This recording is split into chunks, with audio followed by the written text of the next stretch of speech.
그러면 이제 부정으로 10점 올리기 3탄입니다. 3탄.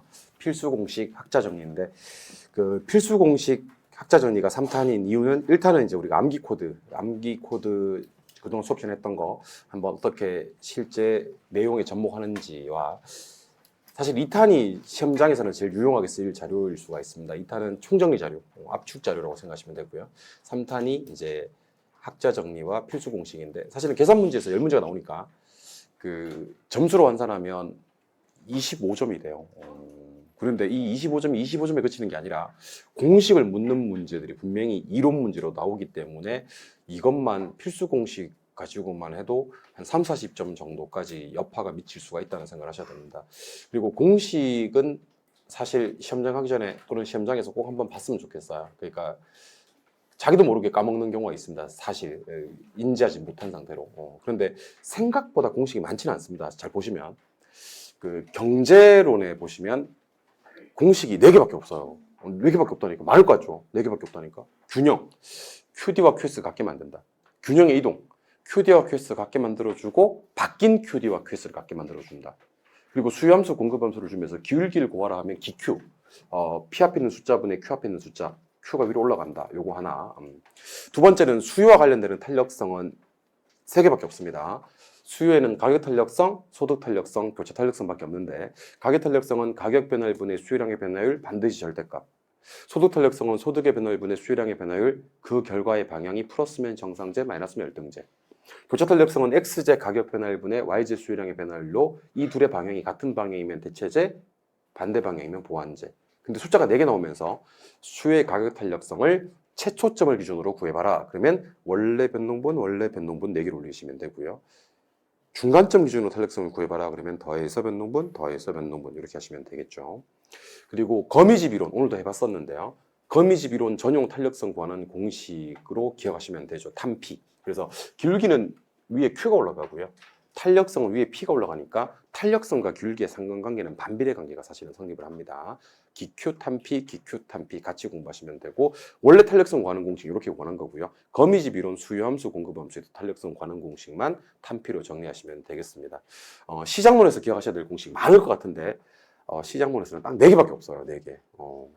일단 정보 현재 가치 너무 많이 했던 거라서 빼앗나. 2년일 때는 는는 눌러주고 3년일 때는 는는 눌러준다는 거. 입지계수 마지막 번분수입니다. 전국의 전특, 지역의 전특. 그래서 우리 부동산 학개론에서 이거 곱하기 이거 나누기 이거 는 해서 답을 구하는 번분수는요. 수의 가격 탄력성 최초점 기준 원래 변동분과 중간점 기준 더해서 변동분과 입지계수 LQ 전국의 전특, 지역의 전특 밖에 없어요. 오케이. 그리고 허프의 확률 모형과 레일리의 소매인력 법칙은 공식을 공유합니다. 같이 씁니다. 물론 공간 마찰 계수가 2가 나올 때. 일단 A 도시로 또는 A 매장으로 구매하러 갈 확률은요. A 거리 제곱분의 A 면적 플러스 B 거리 제곱분의 B 면적 분의 A 거리 제곱분의 A 면적 하시면 되고 거리는 거리끼리 약분은 그 면적은 면적끼리 약분하고 문제를 풀면 조금 더 쉽게 문제에 접근할 수 있다는 걸 기억해 주시면 좋겠어요. 컨버스의 분기점 모형은 1 플러스 루트 A 면적분의 B 면적분의 AB 전체 거리인데 그 A가 작을 때는 문제가 안 돼요. A가 작을 때는 두 상권의 경계가 A에 가까울 거기 때문에 바로 정답이 되는데 A로부터 동기점을 구하라고 했을 때 문제는 A가 클 때가 문제가 돼요. A가 클 때는 우리가 구하는 건 항상 작은 쪽으로부터 분기점을 먼저 구할 거기 때문에 전체 거리에서 이만큼을 빼야 되는 겁니다. 그래서 요거 작은 도시 쪽으로부터 분기점을 구하는 방법은 제가 왜 이런 얘기 한 적 있잖아요. 4배가 클 때는 나누기 3으로 구하고 9배가 클 때는 나누기 4로 구한다. 앞에 1 플러스가 있으니까 그런 얘기를 했었는데 근데 컨버스는 이번 시험에 나올 가능성이 조금 떨어져요. 가능성이. 그래서 컨버스 자리 안 되시는 분들은 오히려 앞에 쪽, 앞에 3개 특히 허프의 확률 모형, 레일리의 소밀력 법칙과 저 위에 있는 정보 현재 가치 계산은 시험에 나온다라는 마음으로 공부를 하시면 좋겠다라는 얘기를 드립니다. 문제는 사실은 투자론입니다. 투자론은 공식이 좀 많습니다. 제가 생각해도 너무 많아요. 일단 자기자본 수익률은 내돈 수익이자 상승분이고 부채비율이 나올 때는 빼꼽더 해서 빼고 곱하고 더하는 거. 그러니까 뭐를 빼야 되냐면 총에서 절을 한번 빼주고 부채비를 곱해주고 총을 마지막에 더해주는 작업을 해주시는 겁니다. 빼꼽더. 기대 수익률은 둘로 나눈다 그랬죠. 그냥 기대 수익률인지 포트폴리오 기대 수익률인지. 그냥 기대 수익률은 비관적, 정상적, 낙관적의 확률과 수익률을 곱해서 더하는 거고요. 포트폴리오 기대 수익률은 A, B, C의 비중과 수익률을 곱해서 더하는 거다. 이렇게 얘기를 하셔야 됩니다. 그래서 기대 수익률은 곱하는 작업도 있고 더하는 작업도 있습니다만 요구 수익률은 다른 작업밖에 없어요. 시간 대가인 무염률에다가 플러스 위험 대가인 위험 할증률 플러스 인플레가 있으면 인플레도 더해주는 겁니다. 물론 가치 상승분이란 걸 빼는데 가치 상승분 빼는 작업을 한 적이 최근 10년간 없었기 때문에 시험장에서 보는 자료에서는 제가 뺐어요. 화폐 시간 가치 계수에서는 공식을 4개를 암기하셔야 되는데 하나는 1례, 또 하나는 1현, 그리고 연내, 그리고 연현까지도 이번 시험에서는 암기를 했으면 좋겠습니다. 1례는 1 플러스 R의 N승, 1현은 1 플러스 R의 N승분의 1, 연내는 R분의 1 플러스 R의 N승 마이너스 1, 연현은 R분의 1 마이너스 1 플러스 R의 마이너스 N승이 됩니다. 그래서 공식은 1내는 1 플러스 R의 N승, 1현은 1 플러스 R의 N승분의 1, 연내 R분의 1 플러스 R의 N승 마이너스 1, 연현 R분의 1 마이너스 1 플러스 R의 마이너스 N승이 됩니다. 현금 수치 측정, 그냥 보면 안 된다 그랬어요. 제가 이거는요. 반드시 풀로 읽을 수 있어야 된다. 가공기 유용순 부세 형사만 하지 말고 가능 총소득, 공실 및 불량 부채, 기타 소득, 유효 총소득, 영업경비, 순영업소득, 부채 서비스액, 세전현금 주지, 세전현금 흐름이죠. 영업소득세, 세후현금 주지, 세후현금 흐름입니다. 매각현금 흐름은 매매순 및 세자세만 하지 말라 그랬어요. 제가 이제는 매도가격, 매도경비, 순매도가액, 미상한 자당장금, 세전 지분 복귀액, 자본이득세, 양도소득세입니다. 세후 지분 복귀 이렇게 할 수 있어야 됩니다. 잔금 구할 때는 원리금 곱하기 연금연가계수 잔여기간이고 특히 잔금 비율 중요합니다. 이번 시험에서 잔금 비율은 연금연가계수 정기간분의 연금연가계수 잔여기간에서 좀 어렵게 느껴지실 수는 있는데 혹시 상환기간이 20년인데 5년 지났다 이렇게 나오는 거예요. 상환기간이 20년인데 5년 지났다 그러면 연금연가계수 20년분의 연금연가계수 15년을 때려주면 그게 잔여기간이거든요. 그게 잔금 비율 관한 공식이 되는 겁니다. 혹시 상환기간이 15년인데 10년 지났다 그랬을 때는요. 남은 기간이 5년이거든요. 연금연가계수 15년분의 연금연가계수 5년만 때려주면 잔금 비율이 나오는 겁니다. 연습 한번 우리 동영할 때 한번 했었었고요. 영업소득세, 아무리 강조해도 지나치지 않습니다. 순영업소득부터 구할 때는 순대 더하고 이간 빼고 세를 곱해서 영업소득세를 구하게 되고요. 세전연금 수지부터 구할 때는 세대원까지 더하고 간 빼고 세율 곱해서 영업소득세를 구하게 됩니다. 할인연금 수지분수법은 순례지가 있는데 이 표현상의 특징을 좀 기억하셔야 되는데 순양가법은 굳이 표현상의 특징은 사실 없습니다. 뺀다는 것 정도만 알면 되는데 이 내부 수익률을 표현하는 방법 3개와 수익성 지수를 표현하는 방법 2개는 알고 계셔야 될 것 같아요. 내부 수익률은 입과 추를 같게 만든다 하셔도 되고 수년가를 0으로 만든다 하셔도 되고 수익성 지수를 1로 만든다 하셔도 되고요. 수익성 지수는 위에 뭐 있고요? 입 있고요. 밑에 출이 있습니다. 그럼 뭐로 나눈 값이요? 입을 출로 나눈 값. 나눈 값을 할 때는 순서대로 대안을 얘기할 때는 밑에 것부터 뭐에 대한 뭐, 출에 대한 입, 입을 출로 나눈 값, 출에 대한 입, 요 표현상의 특징을 꼭 좀 기억을 하셨으면 좋겠습니다. 그리고 시험 직전에 보면 또 좋은 게 어림셈법과 비율분석법의 공식들, 이건 어쩔 수가 없습니다, 여러분들. 공식을 모르고 시험을 치는 행동은 어떻게 보면 상당히 위험한 행동이니까 공식을 모르고 심장에 들어가는 일이 없었으면 좋겠습니다. 그러니까 그게 제 마음이에요, 여러분들. 물론 우리 시험이 60점 시험이긴 하지만 여러분들 자녀분들이 수학 능력 시험 치러 가는데 공식을 모르고 심장에 들어간다면 여러분들 마음이 어떻겠습니까, 그죠? 제가 그런 마음입니다, 솔직히. 그러니까 어림셈법은 승수법과 수익률법이 있는데 승수법 4개 있거든요. 총소득 승수, 순소득 승수, 세전 승수, 세후 승수. 물론 밑에 있는 승수가 커요. 순승수가 총승수보다는 크고요. 세후승수가 세전승수보다는 커요. 총승수는 총분의 총, 순승수는 순분의 총, 세전승수는 세전분의 지분, 세후승수는 세후분의 지분입니다. 근데 총소득승수 역수는 사실은 수익률법에 있는 게 아니고 비율분석법, 그러니까 10번에 5번, 10번의 동그라미 5번에 역수가 있는 거고요. 그럼 총자산 회전율은요, 9번에 동그라미 1번에 역수가 있는 거예요. 그거 외에는요, 얘랑 역수고요, 얘랑 역수고요, 얘랑 역수가 됩니다. 그래서 순소득 승수의 역수인 종합자본 할인율은요, 총분의 순. 세전승수의 역수는 지분배당률은요, 지분분의 세전. 세후승수의 역수인 세후수익률은요, 지분분의 세후. 해서 우리 왜 총총, 순종합, 세전배당, 세후 이렇게 얘기했었던 것도 기억이 나야 됩니다. 공식 갑자기 기억 안 날 때 이거 보면서 공식 한번 떠올려 주셨으면 좋겠습니다. 비율분석법은 일단 대부부채 총령해서 대부비율, 부채비율, 부채감당률, 채무불이익률, 총자산 회전율, 영업경비비율이 있는데 대부비율은 부동산의 가치분의 부채고요. 부채비율은 지분분의, 그러니까 자본분의 부채가 되겠죠. 부채 감당률은 부채 서비스액분의 순영업소득인데 얘는 1보다 커야지 좋다는 것도 아울러 기억을 하시면 좋겠고요. 채무불이익률은 우리가 배우시는 공식 중에서 유일하게 유효총소득을 아예 줘버리는 공식이라 그랬어요. 유효총소득분의 영업경비 플러스 부채 서비스액이고요. 총자산 이전율은 그냥 온통 총이에요. 총 이렇게 하시면 되는 거고, 영업경비 비율은 총소득분의 영업경비입니다. LTV의 B는 밸류이기 때문에 가치 기준으로 부채를 산정하는 거고요.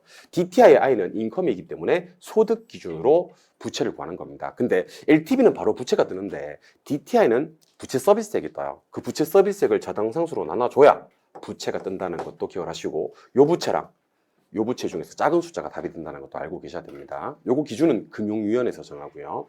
상가도 LTV는 있는데 상가는 순부채가 중요합니다. 순영업소득 나누기, 부채 감당률 나누기, 저당상수에서 뭘 구하냐면 부채를 구하게 된다 하는 것도 알고 계셨으면 좋겠습니다. 자, 상환 방법에는 원금 균등 상환도 있고 원리금 균등 상환도 있는데, 원금 균등 상환에서는 원금을 어떻게 구해요? 그러면 융자 원금 나누기 상환 기간이요. 이자는 어떻게 구해요? 그러면 융자 원금 빼기 가로 열고 상환 원금 곱하기 n-1회차 가로 닫고 곱하기 2자료입니다. 계산은 이걸 1번으로 계산하고 이걸 2번으로 계산하고 이걸 3번으로 계산해 주면 마이너스하고 답이 나오는데, 마이너스만 안 읽으면 답이 나온다 그랬었습니다. 원리금 균등 상환은 이제 저당상수란 말이 유일하게 나오는 곳입니다. 그러니까 저당상수가 뭡니까? 그러면 이 얘기 꼭 해주셔야 됩니다. 원리금 균등 상환 방식으로 일정 금액을 차입하고 상환해 나가는 원리금을 구할 때 써먹는 공식이 저당상수다라는 것을 꼭 좀 기억하시고, 1회차 원금 구하는 거 따로 한번 공부하셔야 되는데, 1회차 원금은요, 융자 원금 곱하기 가로 열고 저당상수 빼기 이자율. 보통 이제 이거는 어떻게 나올 거냐면 0.087 이렇게 나와요, 그냥. 근데 이거는 보통 6% 이렇게 나온단 말이야. 그래서 얘는 0.06으로 바꿔서 문제를 풀어야 돼요. 그래서 예를 들면 4억이라면 4억 곱하기 0.027 딱 해주면 1회차 원금이 나와. 거기다가 곱하기 1.06. 아까 금리가 6%라고 했으니까 그러면 2회차 원금. 여기다가 곱하기 1.06 해주면 3회차 원금이 나오는 겁니다. 그리고 이 말이 부디 무슨 말인지 알았으면 좋겠습니다. 이제 와서 이게 왜 이렇게 되는데 쌤, 이런 문제가 사실 좀 할 말이 없어요. 감정평가론에 갑니다. 감정평가론에서는 일단 제조단원가부터 구하고 봐야 될 거 아닙니까? 제조단원가 구할 때 정말 유의할 점이 두 가지가 있는데, 지수법은요 그냥 건축지수 시점 지수가 100이 나오거든. 무조건 100이 나와. 걱정하지 마시고, 기준 시점 지수가 135면 1.3만 곱해주면 되고요. 건축 시점 지수가 100이고 기준 시점 지수가 145면 1.3만 곱해주면 됩니다. 요거는 4년 전이든 5년 전이든 관계가 없어요. 왜냐하면 4승, 5승 하지 않습니다. 절대로 하면 안 돼. 얘는 그냥 지수만 넣어서 박아 그냥. 그런 다음에 1.35 할 건지 1.45 할 건지를 결정하는 거고요. 요거는 이제 5% 이렇게 나오고, 4년이면 4승을 해주고요. 5년이면 5승을 해줘요. 그래서 1.05에 4승, 1.05에 5승을 해주는 게 4년, 5년이 중요한 게 변동률 적응법이 되는 겁니다. 그래서 자꾸 어떨 때는 몇 승하고 어떨 때는 몇 승 안 하고 그러지 마시고요. 지수법은 몇 승을 안 하고요. 변동률 적응법은 몇 승을 합니다. 그리고 혹시 제곱미터당 제조단가를 구해 주라고 할 때는 나누기 연면적을 때려준다는 게 핵심이 됩니다. 원가법은요, 이 적산가액 구하는 건데, 이 정액법인지 정률법인지에 따라서 계산 공식이 달라집니다. 정액법은 제조단원가에서 감가누계를 빼면 되는데, 요거 계산할 때는요, 빼나 곱빼로 풀어요. 그 제조단원가에서 빼 잠정가치를 나옵니다. 내용연수를 곱 경과연수를 곱합니다. 또 빼 제조단원가를 빼나 곱빼 빼나 곱빼로 푸시면 되고요. 정률법 적산가액 구할 때는 제잔엔 n을 올립니다. 제잔 n 이렇게 풉니다. 제조단원가에다가 잔가율에다가 인성을 해주면 됩니다. 적산임료는 뭐 기기필 많이 했던 거고, 비교 방식은 일단 거래 사례와 임대 사례는 비교법인데 공시지가 기준법이라는 거, 그러니까 제가 이론에도 관계가 있다고 하는 게 자꾸 그런 이유입니다. 비중가액은 거래 사례에다가 사시지계, 사정, 보정, 시점, 수정, 가치 형성률을 비교하는 거고, 임대사례 비교법은 임대사례에다가, 다른 건 다 똑같은데, 임대사례에다가 사정, 보정, 시점, 수정, 가치 형성률을 비교하는 겁니다. 공시지가 기준법은 사정, 보정은 없습니다. 없다고 얘기할 것도 없어요. 왜냐하면 얘는 BCG 개그니까, BCG 개그. 간혹 시험에 따라서는요, BCG 개그가 아니고 표준지 공시니까 비교를 생략하는 경우도 있습니다. 생략해도 괜찮아요. 어쨌든 표준지가 나오면 돼요. 비교 표준지가 원래 정식 명칭인데, 표준지에다가 CG 개그를 해주시면 됩니다. BCG 개그 아니면 표CG 개그가 나도 놀라지 마시고요. 표CG 개그도 비교 표준지를 말하는 거다 기억하시면 좋을 것 같아요. 수익가액은 수익환원법인데 순영업소득을 환원으로 나눠주면 돼요. 우리 빼빼나로 암기했을 겁니다. 가능총소득에다가 공시를 빼고 영업경비를 빼고 환원율을 나누면 되는데 간혹 환원율을 안 주는 경우가 있거든요. 그럴 때는 토지에다가 토지 퍼센트 곱하고 건물에다가 건물 퍼센트 곱해가지고 두 개를 더해주면 되는 거 많이 했었던 거고요. 수익임료는 수필로 구하시면 됩니다. 환원율은 자본 수익률 더하기 자본의 수율, 할인율 더하기 상각률, 순수이율 더하기 위험률로 푸시면 되고요. 두 번째 환원율은 순영업소득 나누기 가격으로 푸시면 되고요. 세 번째 환원율은 저부대로 푸시면 되는데 이거는 공부하실 때 환원율이 구성이 더하기로 구성되어 있는지 나누기로 구성되어 있는지 곱하기로 구성되어 있는지를 확인하시면 되는 거예요. 더하기일 때는 왼쪽 오른쪽 잘 기억하세요. 자본 수익률 더하기 자본의 수율, 할인율 더하기 상각률, 순수율 더하기 위험률 이렇게 하셔도 되고요. 나누기는 순영업소득 나누기 가격 이렇게 하시면 되고요. 곱하기는 저부대 하시면 됩니다. 사실은 이거 가지고 우리가 방금 봤던 거 가지고 계산 문제 10문제를 만들어냅니다. 요거 계산 문제에서 반드시 알아야 될 필수 공식들은 다 정리한 거니까 시험 직전에 그거 한번 확인해 보시면 좋을 것 같고요. 이번에는 학자 정리입니다. 학자 정리. 자, 학자 정리는 우리 이제 부동산학 개론을 빛낸 19인의 위인들 그렇게 안 외워지던 학자인데 이제는 한번 최종 정리를 하셨는데 세 문제 나옵니다. 세 문제가. 일단 지대로는 7분인데 파레토는 경제지대, 마샬은 준지대, 리카도는 차익지대, 마르크스는 절대지대, 튀네는 위치지대, 알론소는 입찰지대, 헤이그의 마찰비용 이론 이렇게 도시공간구조 이론은 버제스의 동심원 이론, 호이트의 선형 이론, 해리스와 울만의 다핵심 이론 입지 선정은 이걸 제가 어떻게 할 거냐면 이렇게 좀 구분을 할 거예요. 여기 5개 하고 2개 하고 5개는 서비스업의 입지론이고요. 요 2개는 이제 공업 입지론이 됩니다. 서비스업은 이제 크리스탈러의 중심지론, 레일리의 소매인력 법칙, 컨버스의 분기점 모형, 허프의 확률 모형, 넬슨의 소매 입지입니다. 조심하셔야 될 건 레일리는 소매 뭐고요? 인력이고요. 넬슨은 소매 입지예요. 다르죠. 그리고 베버는 비용 이론이에요. 채소가 중요한 게 아니야. 비용이 중요한 거야. 레쉬는 수요 이론이고. 그리고 헨리 조지의 토지 단일세론까지 해서 19분입니다. 쌤 번호가 18번인데 왜 19분이에요 하시는 분들은 여기 해리스와 울만이 두 학자가 나오기 때문에 번호는 18번까지지만 19인의 위인들입니다. 오타가 아니니까 오타 아니라는 점에도 유념을 하시기 바랍니다. 그리고 나서 제가 여러분들 공부하시기 좋으라고요. 진짜 이거는 공부하시기 좋으라고 새까맣게 처리를 해서 왔거든요. 그래서 여러분들이랑 저랑 마지막에 이거 한번 읽어봅시다. 읽어주실 건가요? 예. 진하게 처리된 것만 읽으시면 됩니다. 시작. 경제, 파레토, 토지, 연구, 장기적, 초과. 그러니까 이 경제지대가 초과 수입이지 채소 수입이 아니라는 거. 채소 수입은 무슨 수입이고? 전용 수입이고 이 전용 수입을 초과하는 수입이 경제지대라는 걸 알고 계셔야 됩니다. 경제지대는 일시적, 단기적인가요? 영구적, 장기적인가요? 영구적, 장기적. 경제지대는 인간에서 생기는 건가요? 토지에서 생기는 건가요? 토지. 경제지대는 파레토가 주장했어요? 마샬이 주장했어요? 파레토. 그런 식입니다. 두 번째도 시작. 준, 마샬, 인간, 토지, 이외. 일시적, 단기적. 시험에 진짜 많이 나오는 내용인데 준지대는 절대로 영구적이거나 장기적이지 않습니다. 준지대는 절대로 파레토 지대가 아닙니다. 준지대는 절대로 토지에서 생기는 게 아니라는 걸 알고 계셔야 됩니다. 아시겠죠? 좋습니다. 마지막입니다. 자, 3번입니다. 시작. 차액, 리카도, 비옥도, 질적 차이, 생산성, 수학 체감, 제로. 이게 지대가 결정 다 하는 거야, 이게. 결정하는 거고. 뭐요? 불로소득, 잉여. 4번 한번 해볼까? 시작. 절대, 마르크스, 소유자체, 요구, 존재. 이 지대가 결정하는 거예요. 지대가 결정 다 하는 게 아니야. 결정하는 거야. 그 다음 뭐요?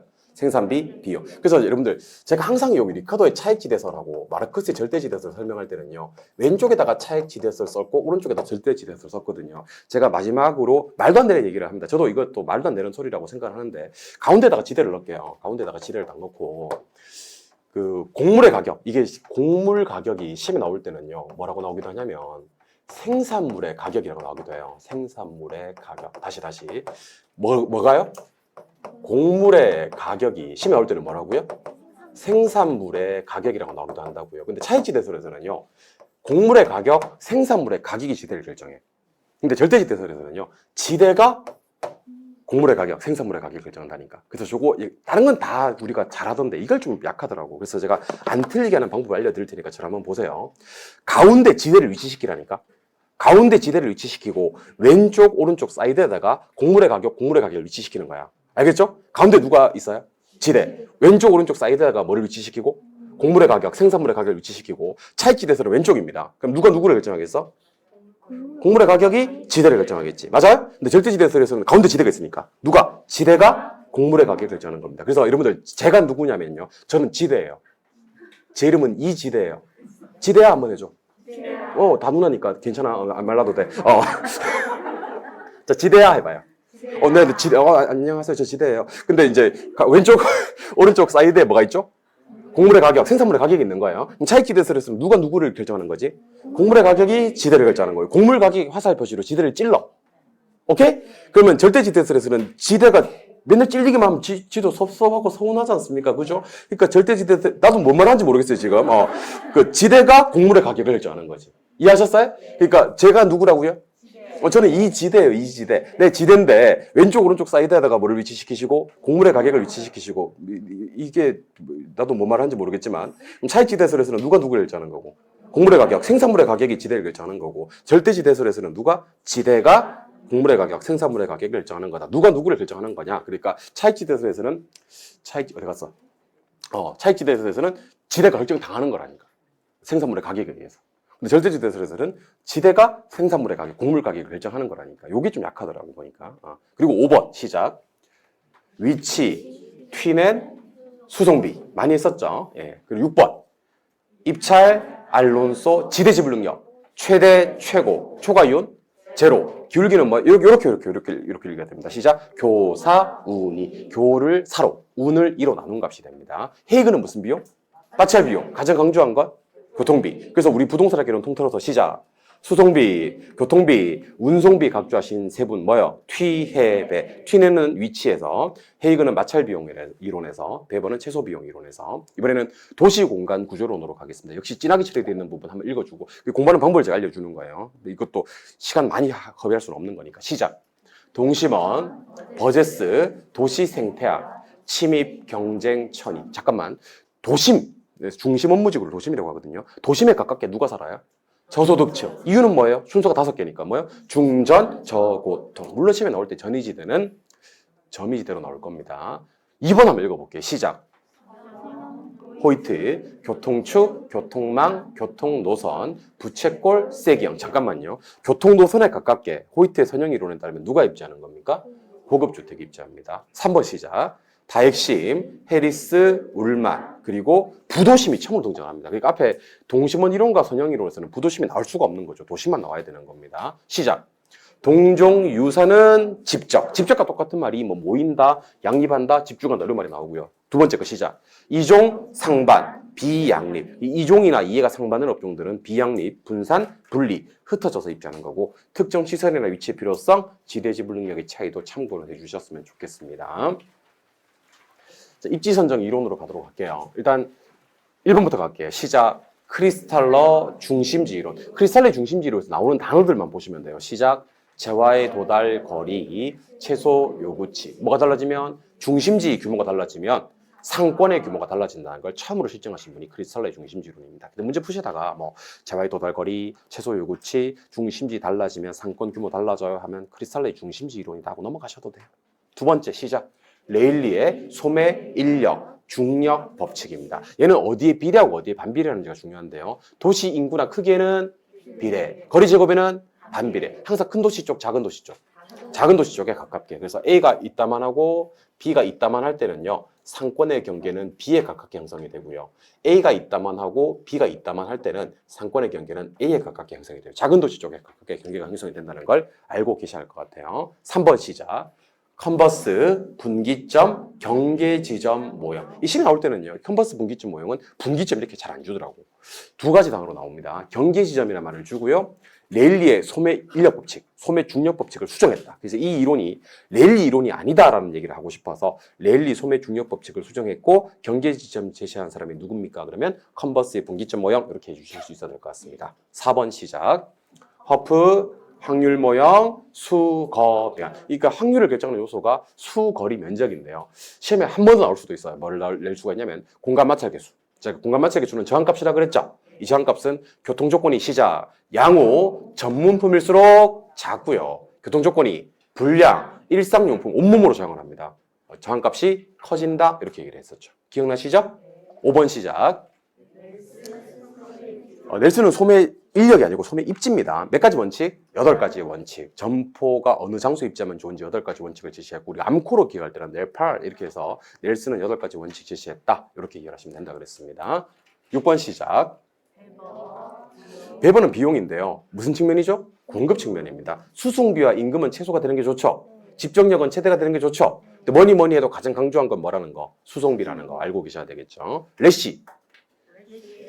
수요 측면. 이거는 이제 이윤 극대화나 시장 확대 가능성 쪽에 무게 중심을 두고 방점을 찍은 거다라고 보시면 됩니다. 부동산 정책론의 마지막으로 딱 한 분 나옵니다. 누구요? 헨리 조지, 토지 단일세론입니다. 한번 읽어볼게요. 시작. 헨리 조지, 토지 단일세론. 지대 수입을 100% 징세, 토지세 수입만으로 재정을 충당. 토지 가치에 대한 조세 이외의 모든 조세를 철폐하자고 주장. 그러니까 이 지대 수입만 100% 징수하면 그 세금만으로 재정 충당을 하고 남음이 있으니까 다른 조세를 모두 철폐하자. 토지 세금을 하나로 통일하자. 싱글텍스라고 하는데 단일세론을 주장하신 분이 바로 헨리 조지라는 분이다라는 것까지를 기억하시면 좋을 것 같아요. 그래서 번호는 18번까지였지만 부동산학 개론을 빛낸 19인의 위인들. 그래서 공식하고 필수 공식이었습니다. 학자 정리까지 모두 해드렸습니다. 이어서 해도 될 것 같아요, 그냥. 그리고 시험 유의사항을 한번 꺼내보시죠. 시험 유의사항. 시험 유의사항.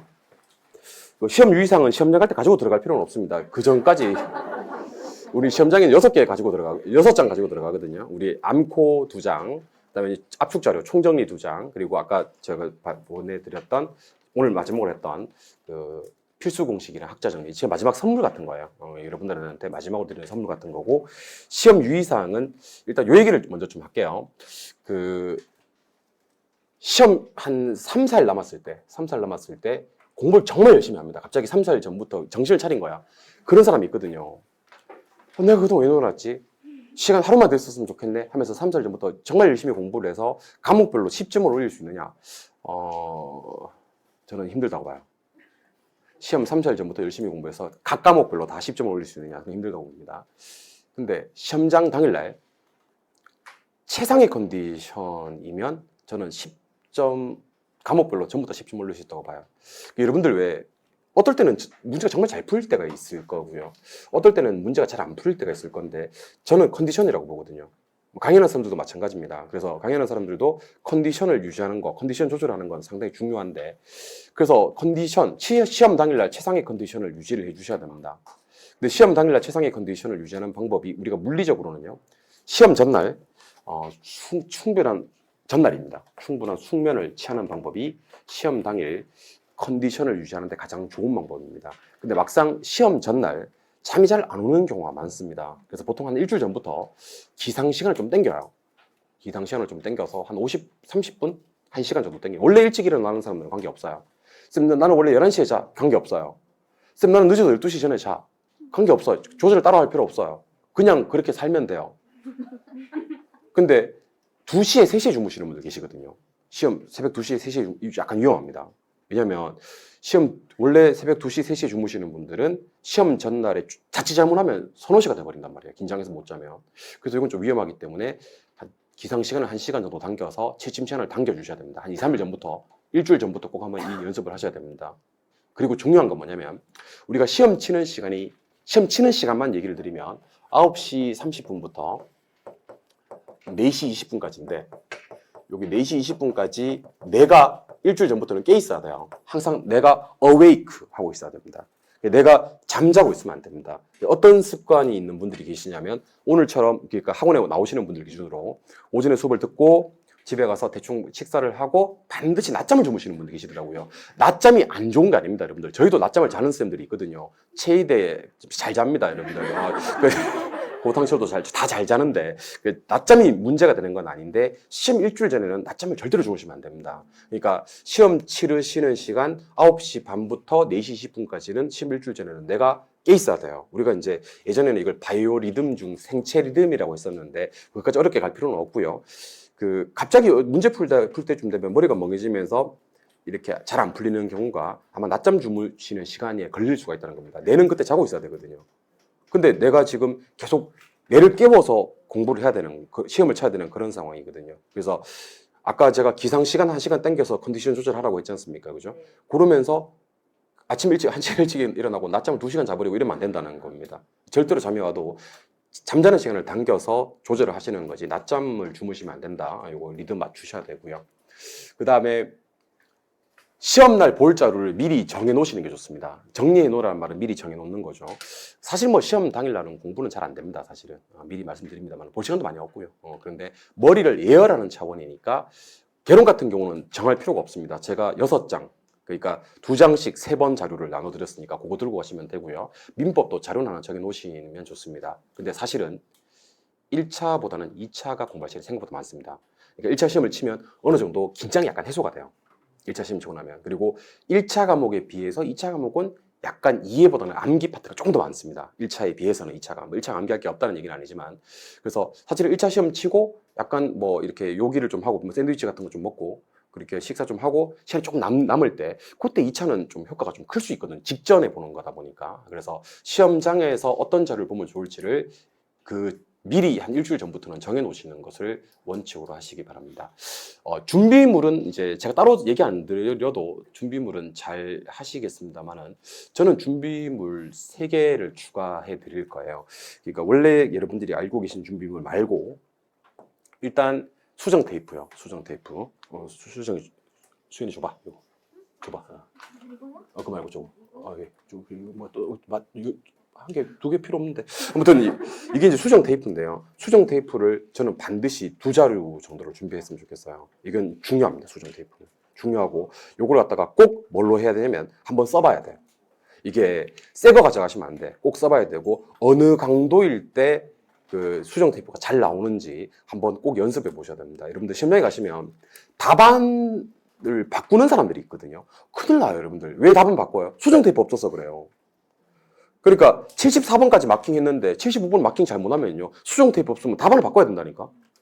심각한 일입니다, 여러분들. 수정 테이프는 이게 너무 세게 가면 답안이 찢어져요. 너무 약하게 가면 안 나오거나 살짝만 나와서 이게 안 지워져요. 그래서 어느 강도가 좋은지를 갖다가 꼭 수정 테이프로 연습을 하시고 수정 테이프는 중요하기 때문에 꼭 2자로 준비하시고 이거 메이드 인 코리아로 준비하시기 바랍니다.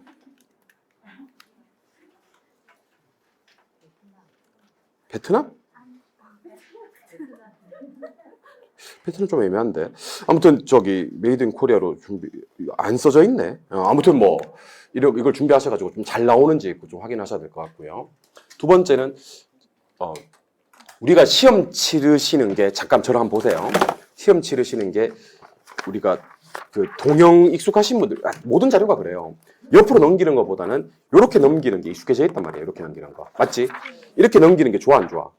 훨씬 좋아요. 왜 훨씬 좋냐면 이게 여러분들 실제로 심장에 들어가시면 우리 모의고사를 쳐보신 분들은 아시겠지만 신문 형식이에요. 요즘 신문 잘 안 봐서 젊은 사람들은 신문이 어떤 형식인지 모르더라고.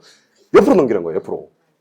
옆으로 넘기는 거다 보니까 그게 이렇게 삽지 형태이기 때문에 잘못돼 버리면 7번 뒤에 35번이 있습니다. 8번 찾아야 되는데. 그래서 저는 이것도 꼭 준비해 갔으면 좋겠습니다. 칼하고 스테이플러, 호치케스를 말하는 겁니다. 그래서 시험지를 받자마자 중간을 이렇게 잘라요. 칼로 잘라요. 그리고 요거처럼 동영처럼요. 호치케스로 한번 찝어요. 호치케스가 뭔지 알죠? 스테이플러로 찝습니다. 그래서 요 3개를 따로 준비하셔가지고 수정 테이프 꼭 준비하셔가지고 답안 교차하는 일은 없어야 돼요. 절대로. 아시겠어요? 그리고 수정 테이프가 지나간 자리는 절대로 답안이 인식을 못합니다. 그건 괜찮으니까 수정 테이프 꼭 쓰시고 그 다음에 잘못 체크하거나 이중 표기가 됐을 때는 꼭 수정 테이프로 지나가셔야 되고 중간에 한번 잘라서 이렇게 호치케스를 한번 찝어줘서 실제 동영 형식과 똑같이 만들어 주시면요 문제가 이렇게 7번 뒤에 35번이 있는 일은 절대로 없습니다. 그리고 공간을 좀 활용할 때 좀 활용도가 높게 쓸 수가 있으니까요. 저는 개인적으로 이 동영 어떻게 집혀 있는지를 보고 똑같이 한번 호치케스랑 칼을 좀 활용하셨으면 좋겠습니다. 아시겠죠? 네. 일주일 전 끝났고요. 시험 당일입니다. 갑자기 날씨가 추워졌습니다. 저도 원래 지난주까지는 반팔 입다가 오늘 이제 긴팔을 입고 왔습니다. 긴팔을 입고 왔는데 수험 한파는 게 반드시 있습니다. 실제로 있더라고요. 10월 29일 날은 좀 춥습니다.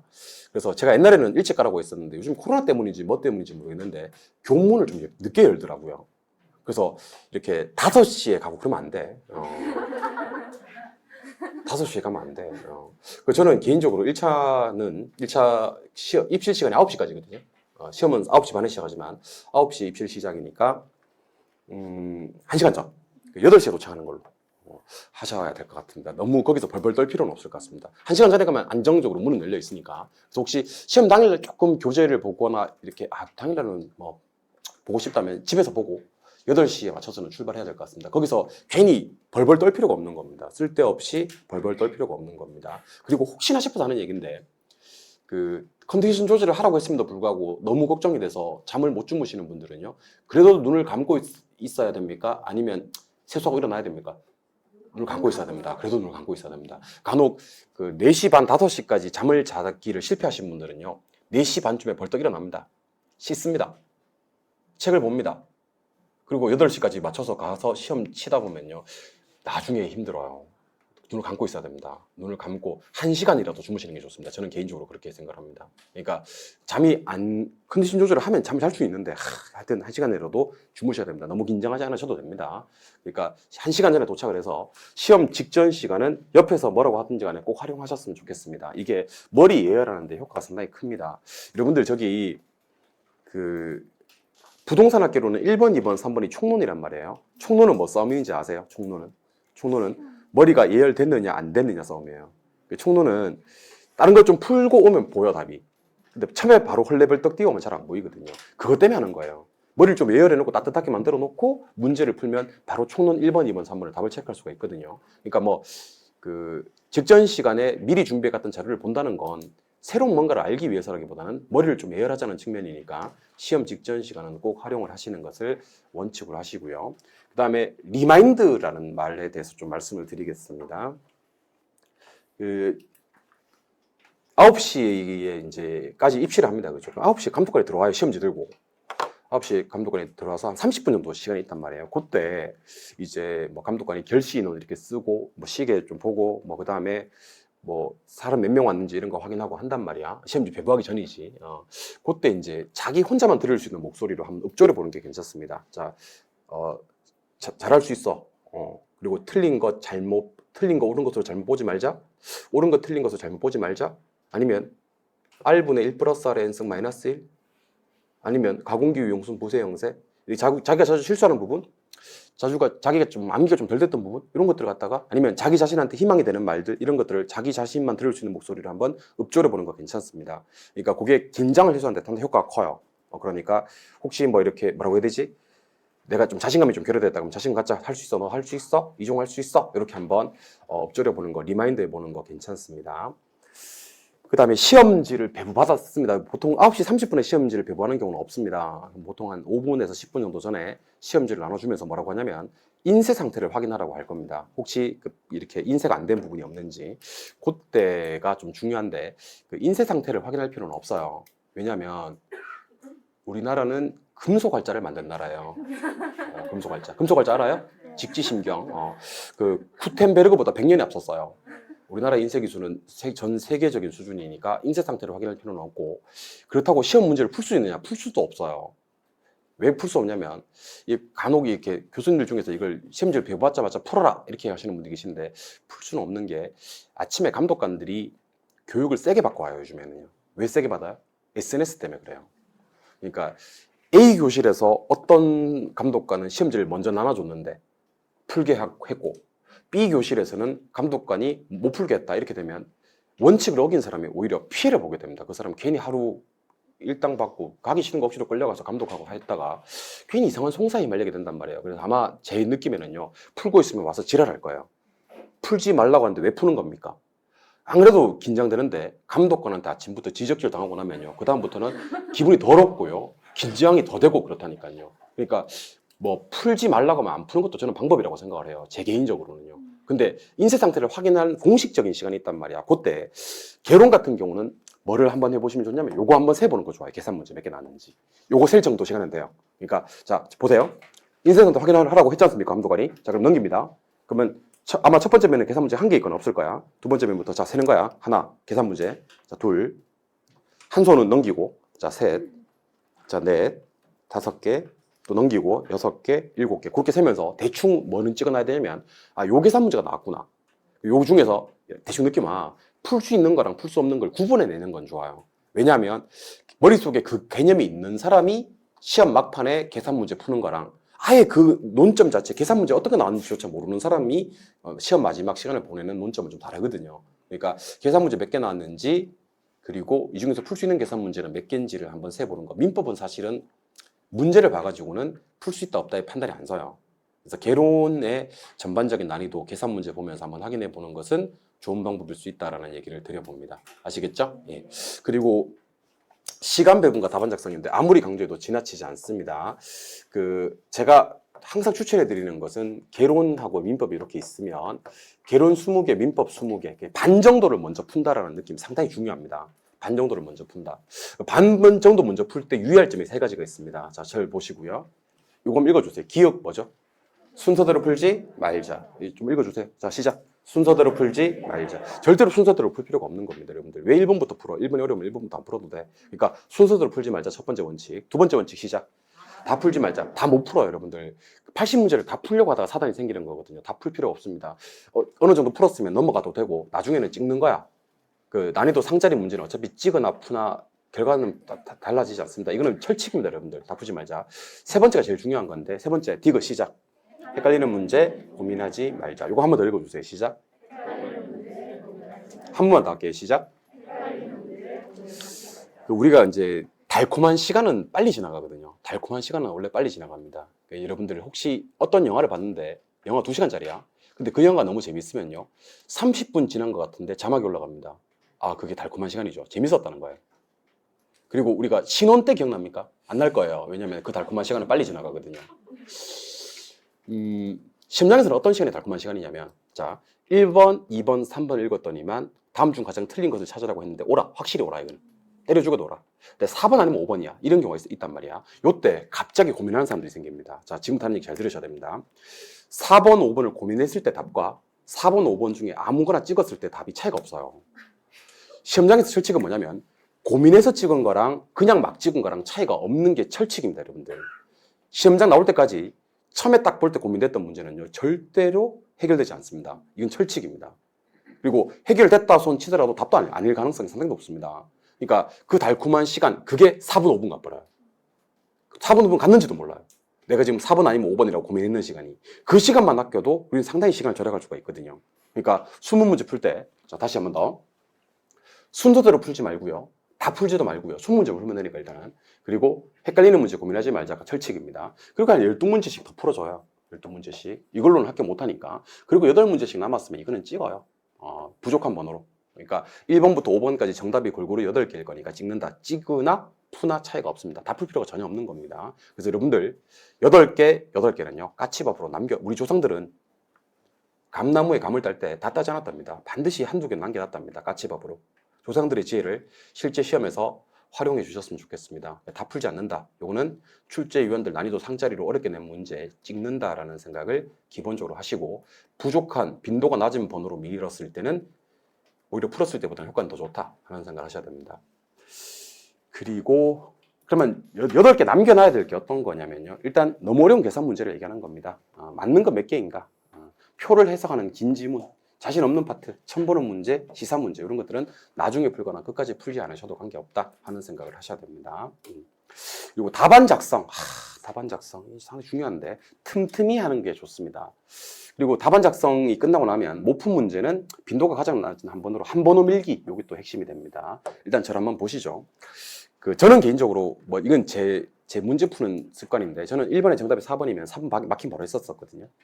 2번에 3번이면 3번 바로 마킹 했었습니다. 저는 왜 그렇게 마킹을 했냐면 1번에 정답이 4번이면 4번 바로 마킹을 하면 이걸 다시는 안 보더라고.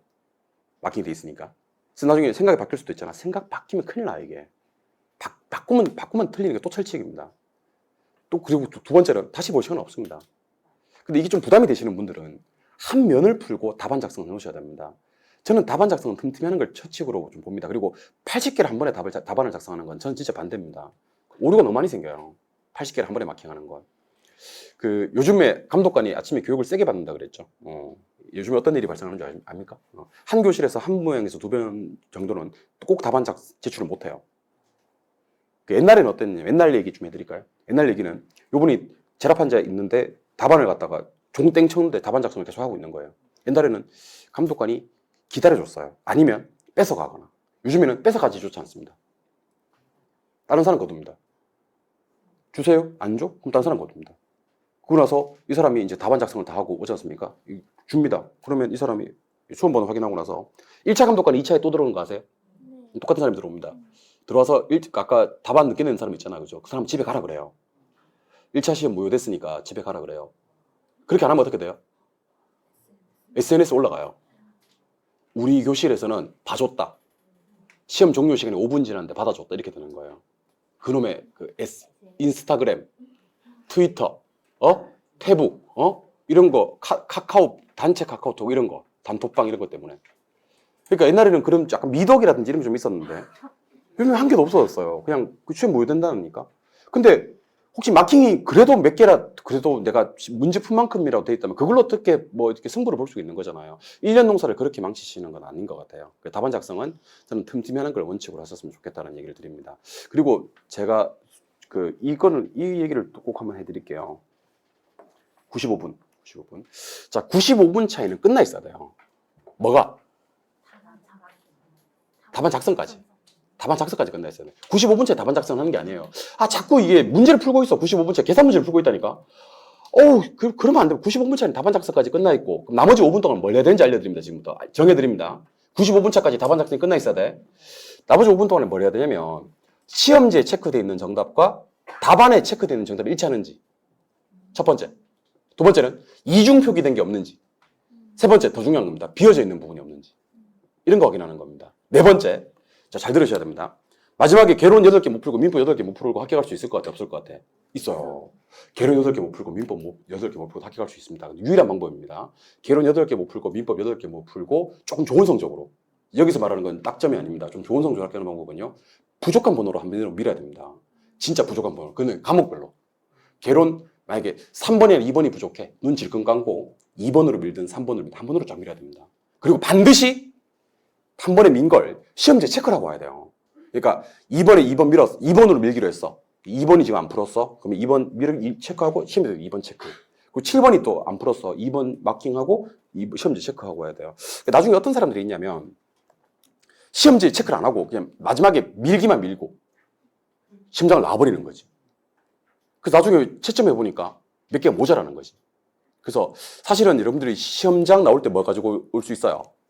시험지 가지고 나올 수 있죠. 답안은 제출하고. 근데 그날 6시에 산업인력공단에 가답이 떠요. 답이 뜹니다. 그럼 내가 본 시험지 가지고 나왔지. 그리고 답안이 뜨지. 그럼 당일날 10월 19일 합격 불합격을 자기는 알아요. 자기는 압니다. 남들은 한 달 하루 뒤에 합격자 발표가 나기 때문에 합격 여부를 모른다고 생각하는데 본인은 압니다. 합격인지 불합격인지. 당일날 압니다. 별판 납니다. 내가 혹시 뭐 여러분들하고 저하고 혹시 내가 합격해서 물었을 때 발표 나봐야 알죠. 뭐 발표 나봐야 알아. 그냥 안다니까 그날. 비전문가들한테 그렇게 얘기를 해도 돼. 뭐 이 시험 모르는 사람들한테는 합격했어요, 불합격했어요. 그러면 발표 나봐야 알지 이렇게 얘기할 수 있는 건데 우리들끼리는 그런 거짓말을 하면 안 되는 거야. 그날 아는 거야. 근데 시험지에 마킹이 안 되신 분들은 어떤 상황이 발생하냐면 너무 당황해서 내가 몇 번 밀었는지를 기억이 안 나는 거지. 그래서 나 시험장에 나와서 어떻게 얘기를 하냐면요. 선생님 내가 마지막에 8개를 밀었는데 1번 밀었으면 합격이고 분석해봤겠지. 2번 밀었으면 불합격이고 3번 밀었으면 합격이고 4번 밀었으면 불합격이고 5번 밀었으면 합격이에요. 이렇게 얘기를 하는 겁니다. 근데 나만 물어요. 가족들도 물어요. 가족들도 묻지. 야, 너 합격이야 불합격이야? 그러면 내가 마지막에 10개를 밀었는데 1번 밀었으면 합격이고 2번 밀었으면 불합격이고 3번 밀었으면 합격이고 4번 밀었으면 불합격이고 5번 밀었으면 합격이야. 이렇게 얘기를 했겠지. 한 3일 뒤에 친구가 물었습니다. 너 시험 어떻게 됐어? 내가 마지막 8개를 밀었는데 1번 밀었으면 합격이고 2번 밀었으면 불합격이고 3번 밀었으면 합격이고 4번 밀었으면 불합격인데 이게 몇 번 밀었는지를 모르겠어. 이렇게 합니다. 그럼 그분 어떻게 돼요? 한 달 하루 동안 아무것도 못해요. 자, 한번 생각해 보세요. 합격이면 뭐 해야 돼?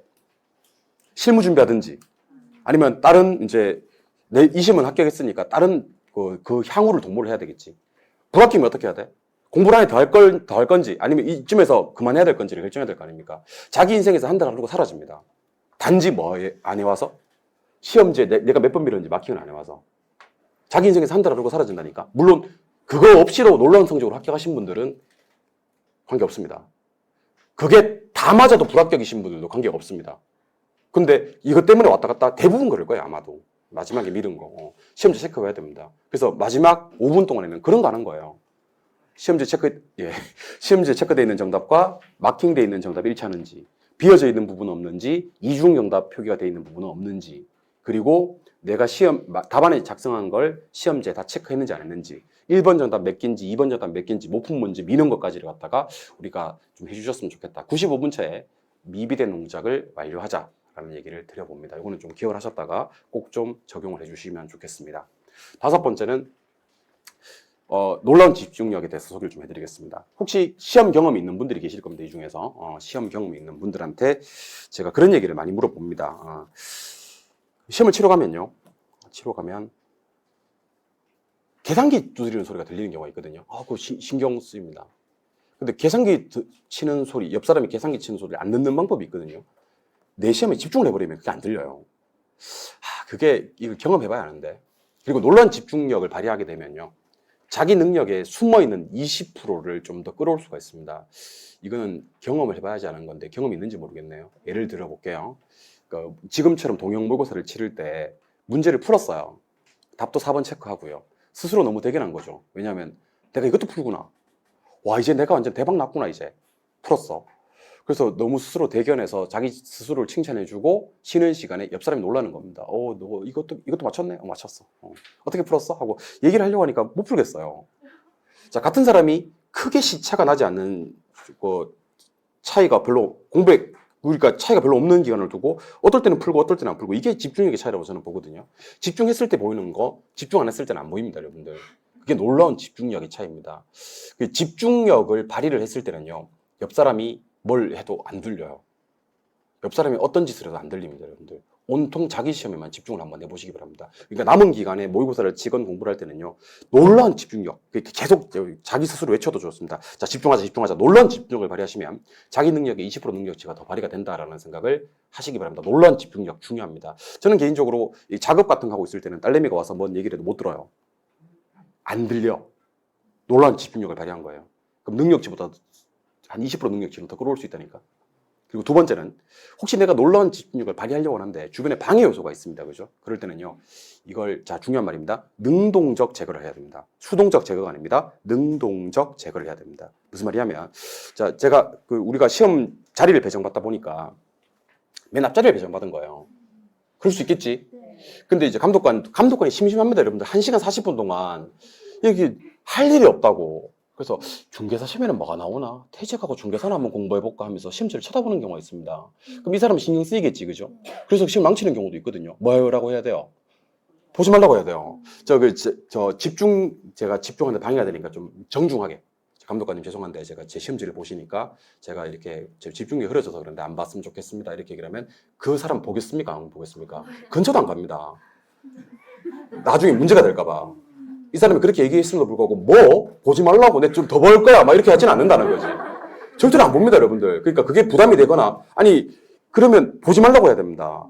혹시 감독관 사인이 끝이 났는데 감독관이 2명 들어올 건데 자꾸 감독관이 구두 소리를 내면서 막 돌아다닙니다. 계속 자기 심심하니까 돌아다니는데 그 구두 소리가 너무 거슬리면요, 구두 소리 때문에 너무 거슬려서 그러니까 그냥 안 걸어 다니셨으면 좋겠다 이렇게 얘기를 하면요, 그 자리에 서 있습니다. 이렇게 하면서 서 있습니다. 걸어 다닐 수가 없죠. 수험생들을 방해가 된다고 하는데, 혹시 갔는데 대각선 맞은편에 앉아있는 남학생이 다리를 덜덜덜덜 이렇게 보이나 이거? 덜덜덜덜 떨고 있는 거지. 그래서 3번 마킹하러 가다가 4번 체크하고 막 이렇게 되는 거지. 덜덜 떨니까. 그럼 물론 그거 여러분들 아마 그날은 운이 없는 건데 걔는 계속 뜰 겁니다. 근데 톡톡 쳐서 정중하게 얘기하는 게 좋아요. 그날 또 싸울 필요까지는 없거든, 우리가. 싸우는데 에너지를 소모할 필요가 없으니까. 정말 미안한데 시험 치다 보니까 너무 이게 정신 사나워서 그러니까 이거 좀 안 했으면 좋겠다 그러면 어쨌든 조심은 합니다. 자기도 무의식적으로 그렇게 하는 거니까. 그래서 혹시 내가 이제 시험 치러 가서 내 집중력에 방해가 되는 요소들이 있다면 좀 능동적으로 좀 제거할 필요가 있고요. 그리고 이 생각을 꼭 하고 들어가셔야 됩니다. 자, 잘 들어보세요. 내가 수정 테이프 가져가라 그랬죠. 근데 안 가져가는 사람이 있다, 없다? 있다. 당연히 있습니다. 그럼 수정 테이프 안 가져가는 사람들은 한 17번까지 풀다가 마킹을 잘못한 거야. 이중 표기를 한 거지. 18번에 마킹해야 되는데 17번에 마킹을 한 거지. 뭐라 그래요? 손 들어요. 손 들어서 뭐라 그래요? 답안을 바꿔달라 그래요. 그러면 그거 쳐다봐야 돼요? 시험 쳐야 돼요? 근데 본다니까. 심지어 어떤 사람은요, 바꿔주는지 안 바꿔주는지까지 다 보고, 그게 생각하고 들어가야 된다니까? 옆에서 그런 일이 발생을 해도 내 시험 칠 거라는 생각을 하고 들어가야 되는 겁니다. 그 옆에서 어떤 짓을 하든지 간에 시험을 쳐야 됩니다. 그리고 또 이 사람이, 아까 그 사람이야. 아까 답안 바꿔달라고 했던 사람. 수강 테이프 안 가져 들어가서 시험 종료 7분 남았는데 또 바꿔달라고 하는 거야. 마지막에 잘못 맡기겠다고. 그럼 감독관이 뭐라고 해요? 지금은 안 바꾸는 게 나을 텐데요. 라고 얘기를 합니다. 그럼 이 사람 뭐라 그래요? 아니다. 나는 바꿀 거다고 얘기를 합니다. 아닌데 지금 바꾸는 게 별로 안 좋다고 얘기를 합니다. 그럼 싸우겠죠? 세상에서 제일 재밌는 구경, 싸움 구경 하면 안 된다니까? 두 사람이 싸우는구나. 그러면 안 된다니까. 어떤 느낌으로 시험을 치르셔야 되냐면요. 폭탄이 떨어져도 나는 시험을 치겠다. 옆에서 폭탄이 떨어져도 나는 내 시험에만 관심을 갖겠다. 누가 시간 몇 분 남았어요 묻든, 누가 답안을 바꿔달라고 하든 나는 내 시험에 집중하겠다 하는 생각을 하시고, 그렇게 아까 제가 능동적으로 하라 그랬죠. 제거도 능동적으로, 놀라운 집중력도 능동적으로 하셔야지 좋은 성적을 거두실 수가 있다는 얘기를 드립니다. 아시겠죠? 놀라운 집중력은 여러분들 꼭 합격시킬 거라고 믿어 의심치 않습니다. 그리고 맺은말입니다. 맺은말. 제가 최근 합격률에 대해서 좀 말씀드릴까요? 최근 합격률이 한 20-30% 정도 돼요. 20-30% 안에 들어오면 합격을 할 수 있습니다. 그러니까 여러분들은 그냥 30%라고 할게요. 상위 30% 안에 들어오면 합격을 합니다. 상위 30%. 그리고 중개 실무에 나가면요. 2만 명 조사입니다. 협회 2만 명 조사에서 연봉 1억 넘게 세금 신고된 것만 1억 넘는 사람이 한 6.7%, 한 7% 정도 된대요.